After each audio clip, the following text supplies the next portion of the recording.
Nausea, Harry gets a slap for betraying his family and the army for money. Hello and a very warm welcome back to our Kate Middleton and the Queen News YouTube channel. If you didn't know it already, I've got some news for you folks. There are some real idiots out there in this world. So there are some fans of Harry and Meghan who believe that just because Harry wore a military uniform, all of a sudden he's a hero. And they use that as an excuse to attack people like us who are exposing all of the hypocrisy and the callousness of Harry and Meghan. I mean, obviously, soldiers who don a uniform and go out there to fight on behalf of the Queen and the country are all heroes. It's not limited to Harry. And if we want to know what a person is capable of, who they are, then we judge them on what they say and what they do, not on whether or not they were once in the army. Harry has shown such disrespect for his whole family, including his late grandmother, the Queen, and as an army officer, he swore loyalty to both the Queen and the country, and he betrayed both. And everybody I know who wore the uniform, and I know a good number of people who fall into that category, most of whom actually were in combat. But anyway, most of them just see Harry as a whiny prick. See, Harry's time in the army was all just a big show. He was totally fine with enemy fire as long as it wasn't really dangerous, but when things got real, oh, he ran away and he stood back so the real heroes could go out there and fight. There is one very big difference between Harry and other soldiers. They didn't write a book talking about how many people they killed. They kept quiet and they didn't brag like this little boy who beat up somebody on the playground for the first time. One thing heroes do not do is lie, and another thing heroes don't do is try to ruin their own families. Heroes also don't destroy their brains with drugs. Real heroes don't make a big deal out of something so petty as their older brother getting a better bedroom in a literal castle. Heroes also don't try to humiliate and belittle the people who work hard for them. Heroes know it's important to respect the elders and the people in charge. I'm sorry, but there is absolutely no hero in Harry. Over the last few years, Harry has spent really an inordinate amount of time whining about how unfair his life has been, how unfair his family has been towards him, the media, and pretty much everybody else. And we can add to this the fact that a lot of what Harry has said has actually changed over time, or it's been found to be a lie, or it's what Harry describes as his truth.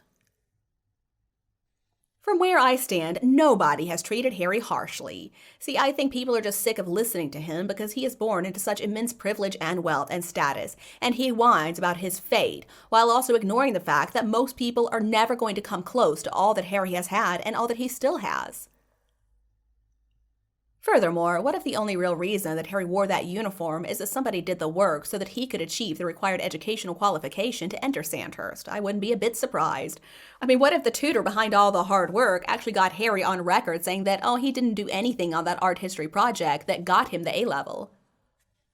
Well, Eton absolved Harry of cheating, but the tutor who lost their job for blowing the whistle on the entire thing took it to a tribunal, and they got a pretty nice payout. So why was that?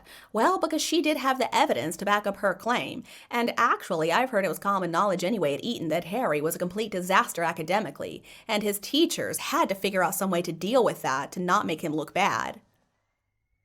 I mean, can you imagine if the same thing had happened with a student who was not from the royal family? Oh, come on. They would have let that student fail. They wouldn't have provided a bunch of extra resources to try to bring him up to speed. They would have said, well, tough luck, you're just not cut out for this school. Anyway, providing academic assistance to Harry was not really going to get him into Sandhurst anyway. So I guess having the teacher do all the work was enough just to get him out of Eton, and then I guess they figured he's the military's problem now. When the idea of you being a hero and the military career is based upon a lie, the career is not all that great, and this idea that you're a hero is a big fat lie. When you announce to the entire world that you never got special treatment in the military thanks to your royal status, and then later on we find out that your Iraq deployment was canceled because people were worried about your safety, yeah, that is the definition of special treatment. The other soldiers that went, they had to accept the danger, and they didn't get a reprieve from deployment just because they might have been scared. Let's remember that Harry was the one who wanted to serve in a combat zone. I mean, Harry tries to claim that he didn't get any special treatment. Well, the reality could not be further from that claim. Harry's commanding officer and the General Sir Richard Donat, who at the time was Chief of the General Staff, they had to step in to help Harry in deploying to Afghanistan. Now, do you believe that any other cadet, any normal person out there would be afforded such high-ranking commanders to try to make his dream a reality? Of course not. And the ultimate decision for how things were going to play out was decided by the Queen herself. She didn't make that choice for any other cadet, of course not. So apparently the late Queen had multiple meetings with General Donat, and there was so much planning and effort that went into finding a way for Harry to go to Afghanistan. And when his position was made public by an Australian magazine, Harry was pretty quickly removed by 6 heavily armed SAS soldiers, and they don't send the SAS to pull out any non-royal service member. Harry hasn't done anything in his whole life without the benefit of being a member of the royal family and getting assistance because of that fact.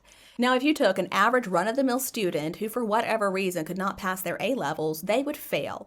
Maybe they would get some special help to help them achieve an academic goal, but it's not going to be like what happened with Harry. Harry didn't just get help, he got a teacher to do all of the work for him.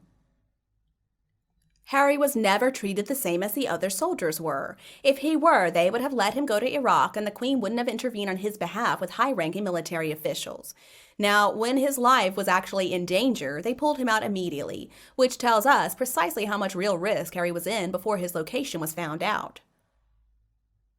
So, no, I don't want to applaud Harry just because he put on a uniform and stood a post. Now, I think the reasons I gave above are more than sufficient to support my opinion, but if it's not, then let's remember. This is a man who used a racial slur to refer to a fellow soldier. What kind of hero would do a thing like that? There was one soldier who he referred to as his little packy friend, and he called another soldier a raghead. Can you imagine? Both of those terms are nasty. They are so offensive. It was his father's family who went on record to clean up that mess by announcing to the entire world that, oh, he didn't mean that in a racist way. Now, maybe I'm just crazy, but I expect my heroes to be honest. And you know what? I appreciate it when they don't put their fellow soldiers in harm's way just so they can sell a few copies of a book. I think the best thing is for them to earn the place they get to start their military career. And you know what? I prefer they demonstrate a little bit more gratitude for the obvious benefits afforded them that their fellow soldiers didn't get. Hero status and respect are things you need to earn, and Harry really didn't do so much to earn his way. It was paved for him because of the family who he now turns around and attacks at any opportunity. Even Invictus is an idea that he took from an American organization. It was only started because of Harry's royal family connection. In my opinion, it takes much more than wearing a uniform to be a hero. Harry wore the uniform and he tarnished it, he didn't respect it, and he didn't honor it either. And maybe Eton will claim that Harry's military career was not predicated on cheating and lying, but I think the rest of us would disagree. Another thing is, the country will show its love and respect. You don't have to ask it to do so. At the funeral for the late Queen, for example, I was so touched when people were clapping as part of the procession marched back to the barracks. It's really not like the US in that way. People cheer, people clap, and people show respect. They don't need all the flag waving, and they don't have to pledge allegiance to the flag or the president. See, the people of the UK do things like that because they want to, and not because it's always been done that way. Harry has done so much harm to his family and his country, and sure, he was a soldier, but he has gone out of his way to trash his country and attack his own family, and that kind of behavior cannot be condoned. And you, do you agree with the views in my video? If yes, don't be afraid to like and share it with anyone else who would enjoy it anytime you want. If not, please let us know the reason, and we'll also discuss Harry and the royal family. And please subscribe to Kate Middleton and the Queen News channel to get more updates from our team. Now thank you so much for watching, good night, and I'll be back to see you all tomorrow.